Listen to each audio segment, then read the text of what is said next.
Hello everyone, welcome to our channel Nanak education point. Myself Heena Takkar और आज हम बात करेंगे मैनेजमेंट अकाउंटिंग के बारे में।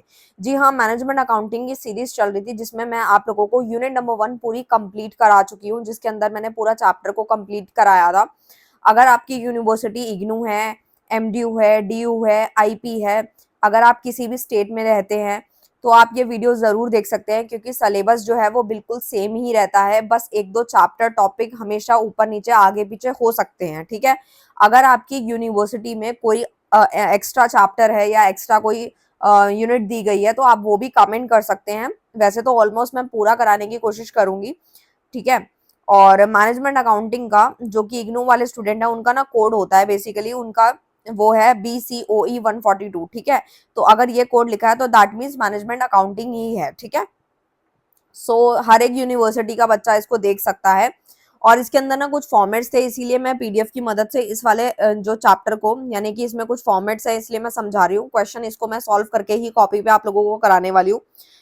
वो मैं आपको पीडीएफ की मदद से नहीं कराऊंगी, वो मैं आपको कॉपी पे ही जैसे प्रॉपर क्वेश्चन सॉल्व होता है वैसे ही करके बताऊंगी। अभी ये फॉर्मेट समझाना था, इसीलिए मैंने पीडीएफ की मदद से आप लोगों को समझा रही हूँ, ठीक है। सबसे पहली बात तो ये आती है कि हमारे चैप्टर का नाम क्या है। तो देखो, यूनिट नंबर 1 में कंप्लीट करा चुकी हूँ।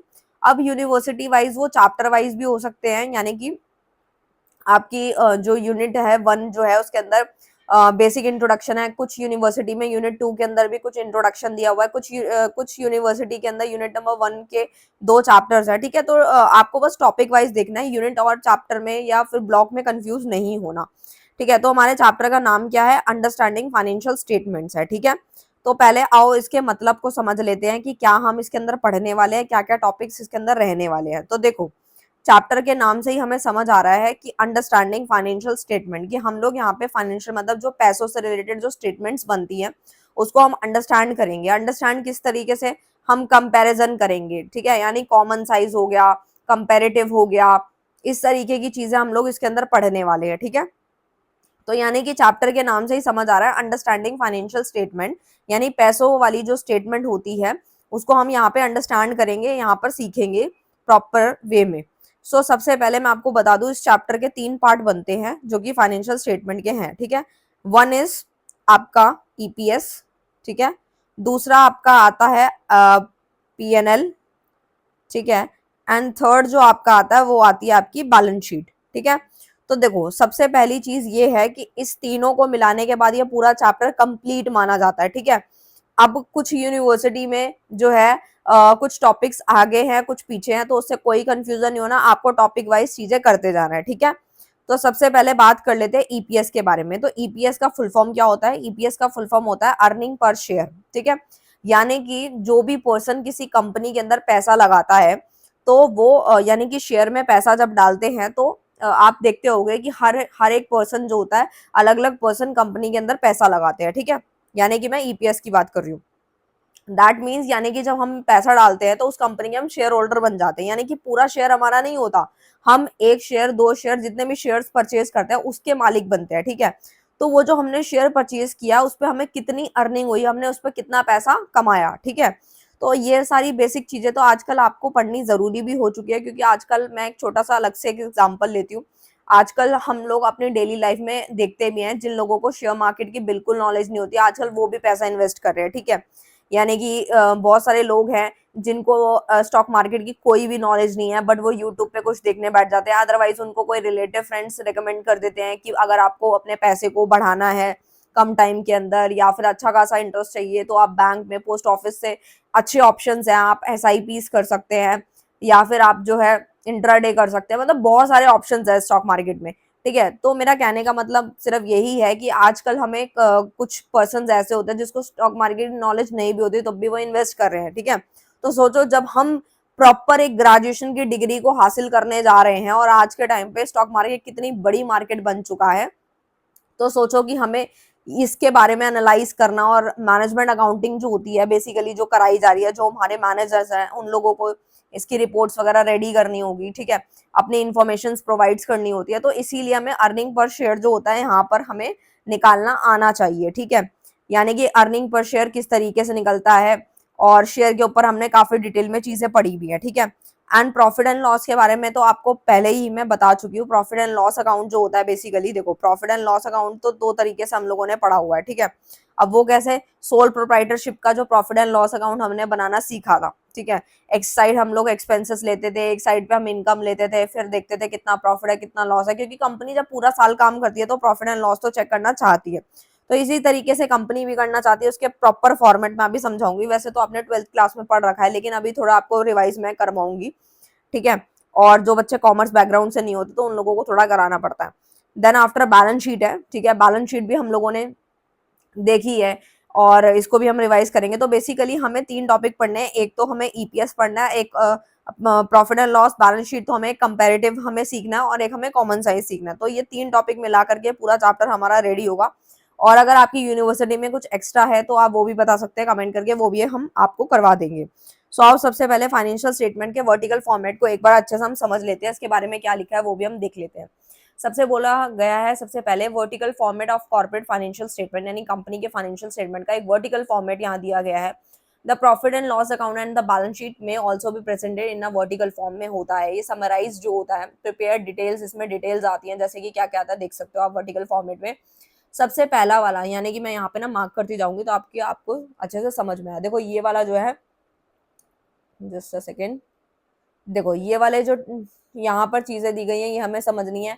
फिर शेड्यूल नंबर होता है यहाँ पर, फिर आपका करंट ईयर आता है जिसको आप CY भी बोल सकते हैं, और प्रीवियस ईयर जो यानी PY होता है, ठीक है। करंट ईयर मतलब इस साल की बात हो रही है, और प्रीवियस मतलब जो पिछला जा चुका है, ठीक है। अब देखो चैप्टर के नाम को ही समझो, हम क्या पढ़ रहे हैं यहाँ पर, फॉर्मेट पढ़ रहे हैं, ठीक है, यानी कि बैलेंस शीट का फॉर्मेट देख रहे हैं, ठीक है।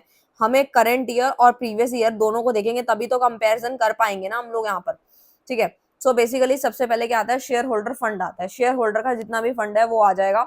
उसके बाद शेयर होल्डर फंड में 2 चीजें आती है, one is share capital and second one is reserve and surplus. जितने भी हम लोग रिजर्व्स बनाते हैं, सरप्लस हो गया, शेयर कैपिटल हो गया, वो सब यहाँ आएगा। उसके बाद लोन फंड आएगा, यानी जो भी सिक्योर्ड लोन हो गया, कुछ लोन ऐसा होता है जो अनसिक्योर्ड होता है, वो सारा यहाँ पे हम ले लेंगे। फिर उसके बाद टोटल कर देंगे, टोटल करने के बाद एप्लीकेशन ऑफ फंड आ जाएगा, ठीक है। आप क्रॉस क्रॉस यहाँ सामने देख रहे होंगे। उसके बाद आता है फिक्स एसेट्स, ठीक है। फिक्स एसेट्स कौन सी होती हैं भाई, जो लंबे समय के लिए, ये देखो छोटी छोटी टर्म्स है जो हम कितनी बार पढ़ चुके हैं, ठीक है। स्टिल मैं आप लोगों को सारा बता रही हूँ। फिक्स एसेट्स कौन सी होती है, जो लंबे समय के लिए हम खरीदते हैं और हमारा कोई पर्पस उसको बेचने का नहीं होता और हमें फायदा ही पहुंचाती है एसेट्स, ठीक है, जो कि फिक्स है, जैसे कि लैंड, बिल्डिंग, फर्नीचर, मशीनरी, ये सब, ठीक है। सो बेसिकली जो भी हमारा ग्रॉस ब्लॉक होगा वो आएगा, डेप लगेगा, यानी डेप्रिसिएशन, जो कि fall in value of assets होता है। जब हमारी एसेट की वैल्यू गिरती है तो उसे हम डेप्रिसिएशन का नाम देते हैं, तो वो हमेशा माइनस होगा, एप्रिसिएशन हमारा प्लस होता है हमेशा। कैपिटल वर्क इन प्रोग्रेस इधर आ जाएगा, कि वो वाला कैपिटल, देखो यहाँ पे मैं आपको रट्टा नहीं लगवा रही हूँ, और मैं आपको ना मतलब ऐसे सिखा रही हूँ ताकि आपको नाम से ही चीजें समझ आ जाए। वर्क इन प्रोग्रेस यानी काम चल रहा है, उसके ऊपर कैपिटल जो लगाई जा रही है वो आएगा यहाँ पर, क्योंकि वहां पे भी तो खर्चा हो रहा होगा ना। आप ये सोचो कि अगर हम किसी चीज को, कोई प्रोडक्ट बना रहे हैं, कोई सर्विस प्रोवाइड करने हमने, ठीक है। अभी जस्ट मैं एग्जांपल लेती हूँ प्रोडक्ट का, कि प्रोडक्ट अगर बन रहा है, अभी पूरा रेडी नहीं हुआ, तो यानी काम चल रहा है, उस पर भी तो कैपिटल लगी होगी ना, तो वो भी तो इंक्लूड करेंगे ना हम लोग। फिर इन्वेस्टमेंट आ जाता है, ठीक है, सेकेंड नंबर पे। फिर आता है थर्ड में आता है करंट एसेट्स, लोन एडवांसेस। मतलब करंट एसेट्स क्या होती है, करंट एसेट हम क्लास 11 से पढ़ते आ रहे हैं। करंट एसेट्स वो वाली एसेट्स होती हैं, यानी कि जो हमें कैश में जल्दी से जल्दी कन्वर्जन मिल जाता है उसको जल्दी से जल्दी, जैसे कि डेटर्स हो गए, इन्वेंट्रीज हो गई। अब ऐसा तो नहीं है ना कि हम सामान खरीद के रख लेंगे और बोलेंगे 10 साल बाद जाके बेचेंगे, नहीं ऐसा नहीं होता। वो करंट एसेट्स का पार्ट है, यानी कि हमें जल्दी जल्दी बेच के उसको कैश में कन्वर्ट करना है in a short term. Cash and bank balances हो गए, करंट एसेट्स हो गई, अदर कोई लोन एंड एडवांसेस हो गई, ये सारी चीजें यहाँ आ जाएंगी, ठीक है। देन आफ्टर आपका आता है करंट लायबिलिटीज एंड प्रोविजंस, ठीक है। लायबिलिटीज आपको पता है, जो आपको चुकाना है, कंपनी को पे ऑफ करना होता है, जो कि आपको चुकाना रहता है। प्रोविजंस हम लोग बनाते हैं, ठीक है, लॉन्ग टर्म प्रोविजंस बनाते हैं कि भाई अगर हमारी कंपनी के अंदर बहुत सारे एम्प्लॉयज है, वो कल को जाएंगे, उनका कोई एक्सीडेंट है, वट कुछ भी हो जाता है, तो हम प्रोविजंस रेडी कर देते हैं, ताकि हमें उसके जाने के टाइम पे जो पैसा पे करना होगा तो हमारे ऑलरेडी प्रोविजंस बने पड़े होंगे, तो हमें दिक्कत नहीं होगी, ठीक है। लोन एंड एडवांसेस हो गया, नेट करंट एसेट्स यहाँ पर आ जाएंगी, ठीक है। इतनी बात आपको समझ आ गई होगी। एंड मिसलिनियस एक्सपेंसेस, कोई एक्स्ट्रा कोई खर्चा एक्सपेंडिचर होता है तो वो यहाँ आ जाता है। फिर उसके बाद P&L as per the contract, उसके बाद उसको टोटल करके यहाँ पे हम लोग बैलेंस लिख देंगे, ठीक है। तो इस तरीके से था, ये हमने बैलेंस शीट को एक बार गो थ्रू कर लिया। देन आफ्टर आता है एक वर्टिकल फॉर्मेट बता रही हूँ प्रॉफिट एंड लॉस अकाउंट का। ठीक है, अब सोचो प्रॉफिट एंड लॉस अकाउंट, वहां पे सोल प्रोप्राइटर वाला आपको नहीं देखना, आपको कंपनी के अकॉर्डिंग देखना है जो आपने क्लास 12th में पढ़ा था, राइट। तो देखो सबसे पहले क्या आ रहा है, इनकम। ठीक है, इनकम आ रही है और यहाँ पे क्या आ रहा है, पहले तो पर्टिकुलर है, शेड्यूल नंबर यहाँ आ रहा है, फिर उसके बाद क्या आ रहा है, figure at the end of the current year, यानी कि यहाँ पे भी आपका सी वाई आ रहा है, यहाँ पे पी वाई आ रहा है। पी वाई मतलब प्रीवियस ईयर, जो पिछले साल का था। जैसे मैं ना आपको बता देती हूँ, जैसे मान लो 2011 और 12 का है, ठीक है, तो 2012 हमारे लिए क्या हो जाएगा, 2012 हमारे लिए करंट ईयर हो जाएगा और 2011 हमारे लिए प्रीवियस ईयर हो जाएगा। ठीक है, ये चीज समझनी जरूरी है, अगर ये समझ गए ना तो समझ लो सारे क्वेश्चन फटाफट हो जाएंगे। ठीक है, सेल्स हो गई, सेल्स आएगी, इनकम देखो नाम से समझ आ रहा है। अब पेपर में ना कई बार अगर आप भूल जाओ कि भाई इनकम में क्या आएगा, तो आपको दिमाग लगाना है वहां पर कि इनकम यानी कि पैसा आ रहा है, आ किस किस फॉर्म में रहा है वो सोचो। सेल करी होगी, सामान बिका होगा तो आपका पैसा आया, कोई सर्विस दी, इनकम। डिविडेंड है, आपको डिविडेंड मिल गया, ठीक है, शेयर्स पे पैसा मिल गया एक्स्ट्रा तो डिविडेंड है। इंटरेस्ट है, अदर इनकम है, सारे के सारे इनकम का सोर्स है, तो वो सारी इनकम में ही आएगी। फिर उसका टोटल कर देंगे आप, टोटल करने के बाद आपका एक्सपेंडिचर आएगा, यहाँ पे क्या आएगा, एक्सपेंडिचर यानी खर्चा। देखो आपकी इनकम और एक्सपेंडिचर यही तो हम दोनों लेते थे, चाहे वो सोल प्रोवाइडर वाला था, बस फॉर्मेट जो है आपका हॉरिजॉन्टल होता था वहां पे, यहाँ पे वर्टिकल है, बस सिंपल है। एक्सपेंडिचर में क्या आएगा, जैसे कॉस्ट ऑफ गुड सोल्ड, हमने कितना माल बेचा, रॉ मटेरियल हमने कितना खरीदा, ये भी हमारा खर्चा है, क्योंकि सामान जब हम खरीदेंगे वो सारा का सारा जोड़ेंगे और फिर जितनी इनकम आई दोनों को माइनस करेंगे, तभी तो पता चलेगा ना प्रॉफिट लॉस कितना है। सेलिंग एंड अदर एक्सपेंसेस, आपने अदर कोई खर्चा कर दिया सामान को बनाने के लिए, बेचने के लिए, डेप्रीसिएशन भी लगेगा। अब हम क्या करते हैं घर में, जैसे हम लोग एक सोफा वगैरह लेकर आते हैं या फिर कोई भी मशीन वगैरह लेकर आते हैं कपड़े धोने वाली, वटेवर कुछ भी, तो क्या हम उस पर डेप लगाते हैं, नहीं लगाते, क्योंकि हमें लगता है अब हम आराम से यूज कर रहे हैं। जब हमारे को लगेगा 10 साल बाद, 12 साल बाद, आजकल तो इतना भी नहीं चलता क्योंकि इतनी क्वालिटीज है नहीं, बट डिपेंड करता है आपका प्रोडक्ट वाइज। ठीक है, पहले की चीजें बहुत ज्यादा लॉन्ग लास्टिंग होती थी, वटेवर जो भी है। तो हम लोग क्या करते थे, घर पे तो डेप वेप लगेगा नहीं, कोई अकाउंट्स तो मेंटेन करने नहीं है भाई, लेकिन कंपनी में तो भाई एक एक चीज नोट होगी। ठीक है, डेप्री सॉरी डेप तो मैंने बता दिया। ठीक है, और उसके बाद आपको आता है एक्सपेंसेस बता दिया था मैंने। डेप्रीसिएशन वही मैं बता रही थी आप लोगों को कि डेप्रीसिएशन लगेगा लगेगा। फाइनेंशियल एक्सपेंसेस हैं कोई, वो भी यहाँ आ जाएंगे, फिर उसका टोटल कर देंगे यहाँ पर। फिर उसके बाद आता है profit before taxation extraordinary and prior period item, यानी प्रॉफिट बिफोर टैक्सेशन यानी बिना टैक्स दिए के पहले वाला जो पैसा प्रॉफिट है वो आएगा यहाँ पर। फिर कुछ आइटम है जैसे कि टैक्स का हो गया, नेट प्रॉफिट जो है आपका बिफोर एक्स्ट्रा ऑर्डिनरी। ठीक है, यानी कि जो भी आइटम्स वगैरह हैं वो आप ले लेंगे, उसके बाद आपका आफ्टर निकल जाता है नेट प्रॉफिट जो होता है, नेट वाला, बिल्कुल एग्जैक्ट वाला।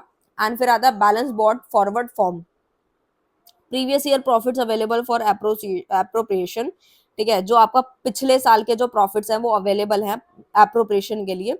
एप्रोप्रिएशन मतलब होता है डिस्ट्रीब्यूशन, यानी बांटने के लिए, बंटवारा करने के लिए। ठीक है, क्योंकि कंपनी के अंदर प्रॉफिट आया तो यार वो बहुत सारी चीजों में तो बटेगा ना, एक इंसान जो है वो लेके तो नहीं बैठ जाएगा ना कि हाँ उसको 1 करोड़ का प्रॉफिट है वो अपने घर लेके बैठ गया, नहीं, ऐसा बिल्कुल नहीं है। डिवीजन तो होंगे ना, जो खर्चे हुए हैं फर्दर उस पर प्रोसेस होगा, और एम्प्लॉइज को देना, मैनेजर्स हैं, बहुत सारी चीजें होती हैं। ठीक है, सो एप्रोप्रिएशन में आता है जैसे कि डिस्ट्रीब्यूशन, आप किस किस में डिस्ट्रीब्यूशन होता है, ये एक नई चीज सीखने को मिलेगी आपको एप्रोप्रिएशन में। जैसे कि इंटरम डिविडेंड, ठीक है, आप लोगों ने अपनी कंपनी में शेयर्स इशू किए, तो आपको क्या करना है, डिविडेंड्स प्रोवाइड करने हैं, डिविडेंड देने हैं। अगर आप डिविडेंड टाइमली नहीं पे ऑफ करेंगे तो आपकी कंपनी में कौन ही पैसा लगाएगा, कोई भी नहीं लगाएगा। डिविडेंड ऑन प्रेफरेंस शेयर वालों को तो सबसे पहले ही डिविडेंड देना होता है। ठीक है, प्रपोज फाइनल डिविडेंड है, कॉर्पोरेट डिविडेंड टैक्स है, टैक्सेस पे करने, transfer to debenture, redemption reserves बनाने होते हैं, फिर transfer to capital redemption reserve, transfer to general reserve, यानी जर्नल रिजर्व्स के भी कुछ ट्रांसफर करना है, balance taken to balance sheet, मतलब ये सारे के सारे एप्रोवेशन जो डिस्ट्रीब्यूशंस करने होते हैं ना वो भी यहाँ पे आएंगे, इसको हम छोड़ नहीं सकते। ठीक है, सो यहाँ पर ये सब लेने के बाद significant accounting policy and note on the accounts आ जाएगा। ठीक है, तो इस तरीके से सारी चीजें थी जो मैंने आपको अच्छे से समझाई हैं, काफी ज्यादा डिटेल में बताई है मैंने, और ये लिस्ट दे रखी है। एक्चुअली मैं आपको ये वाली जो है ना नोट से ही पढ़ा रही हूँ, और आप जिन भी बच्चों को ये नोट्स चाहिए वो जल्दी से जल्दी प्लीज बाय कर लीजिए, क्योंकि प्राइजेस कभी भी बढ़ सकते हैं, ठीक है। तो आप प्लीज जल्दी से जल्दी इसको बाय कर लीजिए। कोई कंपल्जन नहीं है, लेकिन आप लोग नोट्स जरूर बनाएं, चाहे आप खुद बनाएं, चाहे आपके पास टाइम नहीं है तो आप हमसे भी परचेज कर सकते हैं, पर प्लीज पढ़ाई कीजिए क्योंकि एग्जाम्स आने वाले हैं और मैं भी कोशिश कर रही हूँ कि जल्दी से जल्दी यूनिट 2 तो खत्म करवा दिया जाए, ठीक है। क्योंकि अभी बहुत सारे जो हैं सब्जेक्ट जो है हमारे एक्स्ट्रा वाले रह गए हैं, वो जल्दी जल्दी कवर अप करने हैं। यहाँ पे ना कुछ लिस्ट दी गई है, significant accounting policies not in follow schedule number 15, जैसे बेसिस ऑफ अकाउंटिंग है, revenue recognisation, fix assets, inventories, है ना। ये वैसे छोटी छोटी टर्म्स हैं जो हम ऑलरेडी पढ़ चुके हैं। रिजर्व के बारे में ना मैं ऑलरेडी पढ़ाया था आप लोगों को, अगर जो बच्चों के पास लाइक पहले अकाउंट नहीं थी, उन्होंने भी ये सारी चीजें ऑलरेडी वैसे पढ़ रखी होंगी, इसको आप गो थ्रू भी कर सकते हैं। रेवेन्यू रिजर्व्स क्या होते हैं, प्रोविजंस क्या होते हैं, है ना। तो ये आप गो थ्रू कर सकते हैं। प्रॉफिट मैंने आपको बताया, ग्रोस प्रॉफिट आपने पढ़ रखा है, ऑपरेटिंग में भी आपने पढ़ रखा है, ठीक है। इस तरीके से है। बहुत सिंपल था। मेन जो टॉपिक था वो मैंने आपको प्रॉफिट एंड लॉस भी बता दिया और साथ में आपको बैलेंस शीट का फॉर्मेट भी अच्छे से समझा दिया है, ठीक है। अच्छा, लिमिटेशंस हैं कुछ, वो मैं आपको बताना चाहूंगी। यहाँ पर फाइनेंशियल स्टेटमेंट के कुछ यूजेस भी बता देती हूँ मैं। टर्म तो आपको मैंने काफी क्लियर करा रखी है पहले से भी, और जिनको और डिटेल में पढ़ना है वो हमारा जो पेड कोर्स है वो ज्वाइन कर सकते हैं। फाइनेंशियल स्टेटमेंट के क्या क्या यूजेस हैं, ठीक है, क्या क्या यूज होता है, वो यूज में आता है। तो सबसे पहले इकोनॉमिक डिसीजन मेकिंग, भाई किसी को डिसीजन लेना होगा तो फाइनेंशियल स्टेटमेंट देख करके आराम से डिसीजन ले सकता है, ठीक है। यानी कि इकोनॉमिक डिसीजन, जैसे एक्सटर्नल यूजर्स होते हैं उनको कोई भी डिसीजन लेना है या वट कुछ कोई सा भी डिसीजन लेना है रिलेटेड टू कंपनी, तो फटाफट लिया जाता है क्योंकि हमारे सामने स्टेटमेंट पड़ी होती है। इन्वेस्टर डिसीजन भी बहुत मायने रखता है, क्योंकि अगर आपकी कोई कंपनी के अंदर आपके फाइनेंशियल स्टेटमेंट देखता है, आपके कैश फ्लोज देखता है और बहुत सारी चीजें नोट करता है, तभी तो आप देखते होंगे कि कंपनी में लोग पैसा लगाते हैं। अगर आप भी किसी कंपनी में इन्वेस्ट करेंगे तो आप भी बहुत सारी चीजें पढ़ेंगे, ऐसे नहीं है कि मन किया तो लगा दिया, ठीक है, वो तो फिर पैसा डूबेगा ही डूबेगा। एम्प्लॉय डिसीजंस, ठीक है। एम्प्लॉय डिसीजंस में आता है, employ decision are usually based on perception of a company economic status acquired through financial statement. मतलब होता क्या है ना कि एम्प्लॉय के डिसीजंस वो भी लिए जाते हैं फाइनेंशियल स्टेटमेंट को देख करके, ठीक है। और कस्टमर एंड कॉम्पिटिटर डिसीजंस हो गए, वही सारे पॉइंट्स हैं। मैनेजरियल डिसीजन हो गया, मैनेजमेंट जो होता है वो डिसीजन ले पाता है एक सही टाइम पे, राइट टाइम पे। Financial statement provide necessary information base for taking all the managerial decision.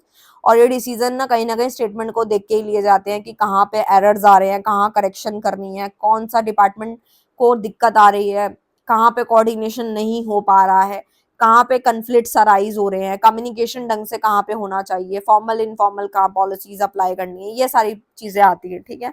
Government and it's agencies में आता है, जैसे गवर्नमेंट एजेंसी के अंदर टैक्सेशन अथॉरिटी आ गई, रेगुलेटरी बॉडी और such as ministry of trade, commerce, company law board, registrar of joint stock companies, SEBI हो गया। ये सारी चीजें इंटरकनेक्टेड हैं। जैसे हम देखते हैं कॉमर्स में, हम अभी तक आप ग्रेजुएशन में आ गए, ठीक है, आप अभी चीजों को इंटरकनेक्ट करते हो। मैं एक छोटा सा एग्जांपल से आपको समझाती हूँ, ठीक है। जैसे कि मैं आपको एक एग्जांपल देती हूँ कि आप जब क्लास 11th 12th में थे तो आपके पास लिमिटेड सब्जेक्ट हुआ करते थे। लाइक अगर आपने कॉमर्स ऑप्ट किया था तो आपके पास क्या सब्जेक्ट हुआ करते थे, आपके पास बिजनेस स्टडीज होता था, इकोनॉमिक्स होता था, अकाउंट्स होता था, ठीक है। ये सारे गिने चुने सब्जेक्ट थे। लेकिन अगर आप अभी ग्रेजुएशन में आ गए हो, आप सोचो कि कहाँ आपने एक छोटे छोटे कॉन्सेप्ट को पढ़ा था, यानी कि आपने बिजनेस स्टडीज के अंदर एक डिफाइन पढ़ी होगी ह्यूमन रिसोर्स की, ठीक है। तो ह्यूमन रिसोर्स मैनेजमेंट के बारे में एक छोटा सा कॉन्सेप्ट दिया हुआ था क्लास 11th या 12th की बुक के अंदर, और आज उसकी पूरी बुक आ रही है, ठीक है, एचआरएम की पूरी बुक आ रही है। एफएम के बारे में कुछ एक डेफिनेशन पढ़ी थी, बिजनेस स्टडीज की चैप्टर था, आज उसकी पूरी बुक आ रही है। यानी कि आप देख सकते हो कि चीजें कितनी इंटरकनेक्टेड है, कॉमर्स कितने सारे रूट्स निकालता है। तो इसी तरीके से हम इस चीज को समझ सकते हैं कि जैसे सेबी है, ये चीजें बहुत इंटरकनेक्टेड है कि आप एक कंपनी चला रहे हैं तो कितनी सारी चीजें, कितनी सारी एजेंसीज में वो इंक्लूडेड है और क्या क्या पॉलिसीज आती है। अदर्स में आ जाता है, जैसे ब्रोकर हो गया। और मैं ये भी देखती हूँ कि आजकल बहुत सारे बच्चे हैं जो कि लाइक ग्रेजुएशन के साथ में ना स्टॉक मार्केट में काफी इन्वेस्ट कर रहे हैं और काफी कुछ अलग सीख रहे हैं, प्रैक्टिकली चीजें सीख रहे हैं कि how to invest and how to generate the money. तो ये सारी चीजें वो प्रैक्टिकली सीख रहे हैं। तो जो बच्चे सीख रहे हैं ना उनको चीजें ना बहुत गहराई तक समझ आ रही होंगी मैं क्या समझाना चाह रही हूँ, क्या क्या टॉपिक्स है और इस तरीके से। फिर आता है हम हमारे फाइनेंशियल स्टेटमेंट के ना कुछ लिमिटेशंस हुई। ये ना थोड़ा सा मतलब काफी ज्यादा दे रखा है इस पीडीएफ के अंदर भी, मतलब डिटेल में दे रखा है, लेकिन मैं आपको थोड़ा मेन मेन करा रही हूँ क्योंकि अभी एक एक टॉपिक में कराऊंगी तो आप लोगों को पक्का नींद आ जाएगी। लेकिन मैं सिर्फ अभी मेन मेन करा रही हूँ क्योंकि कुछ यूनिवर्सिटी के अंदर लिमिटेड ही दिया हुआ है इसके अंदर, तो उसी के अकॉर्डिंग करा रही हूँ आपको मैं। तो फाइनेंशियल स्टेटमेंट की कुछ बुराइयां हैं। सबसे पहले तो पीरियोडिक नेचर ऑफ स्टेटमेंट है, जैसे PNL arrive at the PNL is for the specified period के लिए होता है। It does not give any idea about the earning capacity over time. मतलब ये पीएनएल जो है आपको क्या बता रहा है, एक प्रॉफिट ही तो बता रहा है, ना कि आपको एक अर्निंग की कैपेसिटी बता देगा पूरे टाइम पीरियड की। स्टेटमेंट आर नॉट रियलिस्टिक, यानी कि जो आपकी स्टेटमेंट है, certain accounting concept and conventions तो हम लगाते हैं लेकिन रियलिस्टिक नहीं है। ऑब्जेक्टिविटी की कमी देखने को मिलती है, जैसे पर्सनल जजमेंट हो गया, कोई अपने पर्सनल जजमेंट्स दे दे यहाँ पर, तो उससे थोड़ा सा काम खराब हो जाता है। Only financial matter are reported, यहाँ पे नाम से ही क्लियर है, सिर्फ फाइनेंशियल चीजों को जो मॉनिटरी टर्म्स में उसको लो, जो नॉन मॉनिटरी है उसको हटा दो। लेकिन ये सिर्फ फाइनेंशियल स्टेटमेंट की लिमिटेशन है, आप इसको कहीं मैनेजमेंट अकाउंटिंग के उसमें मत लिख देना, तो वो गलत हो जाएगा। ठीक है, तो इस पॉइंट को प्लीज थोड़ा सा ध्यान से समझिएगा, मैनेजमेंट अकाउंटिंग को प्लीज थोड़ा ध्यान से पढ़िएगा, एक एक पॉइंट बड़ा काम का है। ठीक है, नो सजेस्टिव अप्रोच, इसके अंदर कोई भी सजेस्टिव अप्रोच देखने को नहीं मिलती है। Subjective approach of the management यानी profitability can not be taken as the only indicator of the managerial performance. Principle जो होते हैं वो कन्फ्लिक्ट्स पैदा कर देते हैं कहीं ना कहीं, जैसे market price which ever is less हो गया, ये सारे हमने पॉइंट्स पढ़े हुए हैं। ठीक है, समरी में आपको ऑलरेडी ऊपर काफी ज्यादा डिटेल में करा ही चुकी हो, ये आपको पता भी है। वर्टिकल बता दिया, बैलेंस शीट भी बता दिया, प्रॉफिट एंड लॉस भी डिटेल में एक एक कॉन्सेप्ट अच्छे से बता दिया मैंने आपको। ठीक है, और ये कुछ दे रखे हैं, ये आपने क्लास 11-12 में काफी बार पढ़े हैं। और जिन बच्चों को लगता है ना कि वो दोबारा से मतलब एक एक छोटे छोटे वर्ड को क्लास 11th की अकाउंट से पढ़ना चाहते हैं, तो वो हमारे पेड कोर्स ज्वाइन कर सकते हैं। वहां पे उनको अलग से और ज्यादा ब्रीफिंग में पढ़ाया जाएगा और वहां से भी आप बहुत कुछ सीख सकते हैं। सो मुझे लगता है वीडियो थोड़ा सा लंबा हो गया, बट डोंट वरी, अभी मैंने आप लोगों को ये सिखा दिया, इसके बाद मैं इसके पीएनएल के और बैलेंस शीट के क्वेश्चंस कराऊंगी, कंपैरेटिव के भी, और देन कॉमन साइज और देन ईपीएस। ठीक है, फिर ये पूरा चैप्टर कंप्लीट होगा। जल्दी से जल्दी कोशिश करूंगी कि 2 लेक्चर्स में इसको ओवर कर दिया जाए। ठीक है, सो मिलते हैं नेक्स्ट वीडियो में नेक्स्ट टॉपिक के साथ, तब तक के लिए bye bye, thank you so much.